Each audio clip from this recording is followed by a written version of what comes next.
बिस्मिल्लाहिर्रहमानिर्रहीम। अस्सलामुअलैकुम नाज़रीन कराम, नई वीडियो में आपको खुश आमदीद कहते हैं। रूसी सदर व्लादिमीर पुतिन ने बड़े पैमाने पर तबाही फैलाने का ऐलान कर दिया।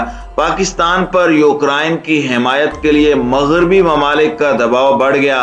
कप्तान का दो टोक फैसला, जबकि दूसरी जानिब पहले यूक्रेनी फौज की जानिब से भारतीयों को मारा जाने लगा, जबकि अब भारतीय शहरी भी रूसी बमबारी का निशाना बनकर हलाक होने लगे हैं। इस वक्त ताज़ा तरीन सूरत हाल क्या है, इस पर हम आज की वीडियो में बात करेंगे। ताहम वीडियो की तफसील में जाने से पहले चैनल पर नए आने वाले दोस्तों से गुजारिश है कि हमारे चैनल को सब्सक्राइब कर लें, बेल आइकन पर क्लिक कर लें, ऑल नोटिफिकेशंस को ऑन कर लें ताकि हमारी नई आने वाली वीडियोस आपको बर वक्त मिल सकें। नाज़रीन इकराम, यूक्रेन और रूस के दरमियान जारी जंग में अब हर गुजरता हुआ दिन पहले से ज्यादा भयानक बनता जा रहा है और तीसरी आलमी जंग के खतरात बढ़ने लगे हैं। नाज़रीन इकराम, जंग बहुत बुरी चीज है, ये कौमों को तबाह कर देती है। बेशुमार बच्चे यतीमों असीर हो जाते हैं और इनके हंसते बसते घर तबाह हो जाते हैं। ये जंग खास तौर पर अपनी तबाहकारियों के हवाले से बहुत ज्यादा खतरनाक होती जा रही है। अभी पहले हम आपको वीडियो में बता चुके हैं कि यूक्रेन की जानिब से वैक्यूम बम का इस्तेमाल किया गया। उस इलाके में बड़े पैमाने पर हलाकतों के खतरात बढ़ने लगे हैं। वहां पर ऑक्सीजन की कमी हो चुकी है और इन इलाकों से सही आदाद शुमार भी सामने नहीं आ पा रहे। अमेरिका की कोशिश है कि किसी भी तरीके से इस जंग को बढ़ावा दिया जाए और इस सिलसिले में एक तरफ तो इस तरह के बयानात दिए जाते हैं कि हम तीसरी वर्ल्ड वॉर शुरू नहीं करना चाहते, लेकिन इसके साथ ही ये भी बयान दिया जाता है कि हम रूस पर पाबंदियां लगाकर उसको ऐसे हालात से दो चार कर देंगे कि वो तीसरी वर्ल्ड वॉर के भयानक तरीन नताइज को भी भूल जाएगा। नेटो इत्तेहाद जो कि सिर्फ रूस के खिलाफ बनाया गया था, रूस जैसी ताकत बर्दाश्त नहीं कर सकती कि उसके हमसाए उसके दुश्मनों का जमे गफीर जमा हो जाए। वहां पर ऐसे एटमी हथियार नस्ब कर दिए जाएं जो एक दो मिनट में मॉस्को को तबाह कर दें और मॉस्को को इतनी मोहलत भी ना मिल पाए कि वो अपने शहरियों को पनाहगाह में भेज सके। नाज़रीन इकराम, मॉस्को का यूक्रेन बॉर्डर से फासला बहुत ज्यादा नहीं है, महज 450 किलोमीटर का ये फासला है और कोई ताकतवर मुल्क ऐसा खतरा अपनी सरहद पर बर्दाश्त नहीं कर सकता। इसी वजह से रूस ने अपने मुस्तकबिल को महफूज करने के लिए पहले तो यूक्रेन को समझाया बुझाया और उन्हें कहा कि वो मगरबी ममालिक के प्रोपेगेंडे का शिकार ना हो, उनकी शह पर अपने हमसाया मुल्क के खिलाफ हालात खराब ना करे। लेकिन यूक्रेन की जानिब से कहा गया कि वो एक आजाद मुल्क है और उसका हक है कि वो अपनी खारजा पॉलिसी अपनी मर्जी से बनाए। रूस इस बात को कतन बर्दाश्त नहीं कर सकता। रूस कहता है कि आप मुझे इस बात की गारंटी दें कि आप नेटो इत्तेहाद में शामिल नहीं होंगे तो मेरी आपके साथ कोई लड़ाई नहीं, कोई झगड़ा नहीं। लेकिन यूक्रेनी सदर को शायद बहुत ज्यादा यकीन हो चुका था कि अगर रूस ने उसकी तरफ कदम बढ़ाने की कोशिश की तो ये नेटो इत्तेहादी ममालिक उसकी हिफाजत के लिए अपने तबाहकुन असले के साथ सामने आ खड़े होंगे। लेकिन इसके बाद आपने देखा कि हालात किस तरह से ड्रामेटिकली तब्दील हुए। नेटो इत्तेहाद बिल्कुल दुम दबाकर भाग खड़ा हुआ। अमेरिका की जानिब से सिर्फ खाली खोली पाबंदियों की बात की जाती रही और उसके बाद हथियार फराहम करने का भी ऐलान किया गया। नाज़रीन इकराम, इस तमाम सूरत हाल में अक़वाम मुत्तहिदा का इजलास भी हुआ जिसमें रूस पर दबाव डालने की कोशिश की गई कि वो हमले बंद करे, लेकिन रूस ने उसका करारा जवाब देते हुए कहा है कि तमाम अहदाफ के हुसूल तक यूक्रेन पर हमले जारी रहेंगे। रूसी वजीर दिफा सरगई शोगियो के मुताबिक रूस यूक्रेन में उस वक्त तक लड़ाई जारी रखेगा जब तक उसके अहदाफ हासिल नहीं हो जाते। उन्होंने कहा कि यूक्रेन को गैर अस्करी और नाजियों से पाक बनाया जाएगा। उन्होंने कहा कि उनका मकसद रूस को मगरबी ममालिक की तरफ से पेश करदा फौजी खतरात से बचाना है।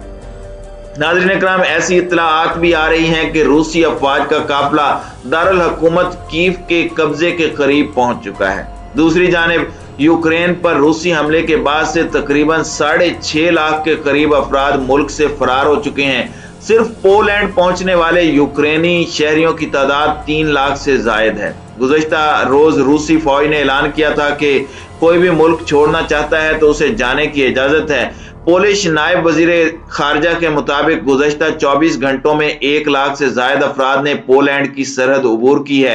ابتدائی جائزوں کے مطابق یوکرین چھوڑنے والے شہریوں کی تعداد کئی ملین تک پہنچ سکتی ہے۔ درجنوں غیر ملکی مغربی ممالک کی جانب سے پاکستان پر دباؤ بڑھایا جانے لگا ہے اور پاکستان سے مطالبہ کیا جا رہا ہے کہ روس کے یوکرین کے حملے کی وہ مذمت کرے، لیکن وزیر اعظم پاکستان عمران خان نے دو ٹوک اور واضح الفاظ میں اعلان کرتے ہوئے کہا ہے کہ پاکستان اس جنگ کے معاملے میں غیر جانبدار رہے گا۔ ہاں، البتہ پاکستان جنگ کے خلاف ہے اور اپنے اصولی موقف پر قائم رہے گا۔ پاکستان کے نام ایک مشترکہ خط مغربی ممالک کے سفیروں نے لکھا، جس میں انہوں نے کہا کہ اقوام متحدہ کی کونسل میں 25 فروری کو ایک قرارداد کا مسودہ پیش کیا گیا تھا جس کو روس نے ویٹو کیا تھا۔ قرارداد پر چین، بھارت اور متحدہ عرب امارات نے ووٹ دینے سے انکار کر دیا تھا، جبکہ 11 ممالک نے اس کے حق میں ووٹ دیا تھا۔ پاکستان کے نام خط میں غیر ملکی سفیروں نے کہا کہ اس کے ساتھ قرارداد میں روس سے مطالبہ کیا گیا تھا کہ فوری طور پر وہ اپنی فوجیں بلا مشروط اور مکمل طریقے سے واپس بلائے۔ انہوں نے کہا کہ پاکستان میں سفارتی مشنز کے سربراہ کی حیثیت سے ہم پاکستان سے اصرار کرتے ہیں کہ روس کی کارروائیوں کی مذمت کے علاوہ اقوام متحدہ کے منشور اور اس کے بین الاقوامی قانون کے بنیادی اصولوں کی حمایت اور اسے برقرار رکھنے میں ہمارا ساتھ دے۔ یہ پاکستان کو جو خط بھیجا گیا ہے اس میں آسٹریلیا، بیلجیم، بلغاریہ، جمہوریہ چیک، ڈنمارک، فرانس، جرمنی، یونان، Hungary, Italy, Portugal, Poland, Romania, Spain, Sweden, Netherland, Japan, Norway اور سوئٹزرلینڈ کے سفیروں کے علاوہ پاکستان میں یورپی یونین کے وفد کے سربراہوں نے بھی دستخط کیے ہیں۔ اس کے علاوہ برطانیہ اور کینیڈا کے ہائی کمشنر، آسٹریلوی سفارت خانے کے ناظم الامور بھی دستخط کرنے والوں میں شامل ہیں۔ وزیر اعظم پاکستان عمران خان نے واضح طور پر کہا ہے کہ پاکستان نے اس مسئلے پر کسی کی سائیڈ نہ لینے کا فیصلہ کیا ہے۔ اسلام آباد ایک پرامن مذاکراتی تصفیے کی حمایت کرتا ہے۔ روس کے بڑھتے ہوئے حملوں میں یوکرین میں موجود پاکستانی سفارت خانے نے پاکستانی طلباء کی مدد کے لیے لیو شہر میں قائم کیا گیا ڈیسک بند کر دیا ہے اور اب یہ سہولت صرف تنوبل شہر میں دستیاب ہے۔ یوکرین کے مختلف شہروں سے طالب علموں کی بڑی تعداد پولینڈ، ہنگری اور دیگر ممالک میں داخل ہو چکی ہے یا سرحدوں پر لمبی لمبی قطاریں لگی ہوئی ہیں۔ تاہم خارکیف شہر میں موجود پاکستانی طلباء کی اکثریت شہر سے باہر نہیں نکل پا رہی۔ پاکستانی طلباء کے مطابق شہر میں شدید لڑائی جاری ہے اور تھوڑی تھوڑی دیر بعد بڑے دھماکوں کی آوازیں آ رہی ہیں۔ اس صورتحال میں پاکستانی طلباء کے علاوہ بھارتی، بنگلہ دیشی اور دیگر ممالک کے طلباء کو ہدایت کی گئی ہے کہ وہ اس شدید لڑائی میں باہر نہ نکلیں۔ طلباء کا کہنا ہے کہ ایسا لگتا ہے کہ روس خارکیف پر قبضہ کرنے کے لیے پورا زور لگا رہا ہے، جبکہ یوکرین کی فوج بھی بھرپور مقابلہ کر رہی ہے۔ یوکرینی عوام بھی پوری طرح فوج کے ساتھ کھڑی ہیں۔ ناظرین اکرام، گزشتہ روز اس طرح کی کچھ خبریں سامنے آئی تھیں جس میں پتہ چلا تھا کہ یوکرینی فوج نے بھارتی سٹوڈنٹس کو کافی زد و کوب کیا اور ڈنڈوں کے ساتھ انہیں مارا ہے، جس کی ہم نے بھی مذمت کی تھی اور پوری دنیا اور بھارت میں بھی اس کی مذمت کی گئی۔ اب روسی گولہ باری کی زد میں آ کر ایک بھارتی طالب علم ہلاک ہو گیا ہے۔ بھارت کی جانب سے بھی یوکرین میں اپنے طالب علم کی ہلاکت کی تصدیق کر دی گئی ہے۔ بھارتی وزارت خارجہ کے ترجمان نے اس واقعے کی اطلاع ٹویٹر پر دی ہے۔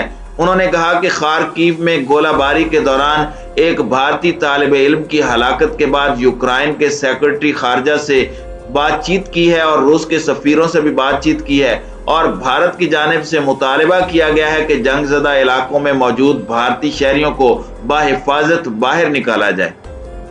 ناظرین اکرام، اس وقت صورتحال کافی زیادہ کشیدہ ہے۔ وہاں پر بسنے والوں کے لیے ہر لمحہ، ہر قدم پر موت سر اٹھائے کھڑی ہے۔ ہماری دعا ہے کہ جتنے بھی طلباء وہاں پر پاکستانی، بنگلہ دیشی یا انڈین موجود ہیں وہ باخیریت اپنے گھروں کو واپس پہنچیں، کیونکہ ان کے گھر والے کافی زیادہ اس صورتحال سے پریشان ہیں۔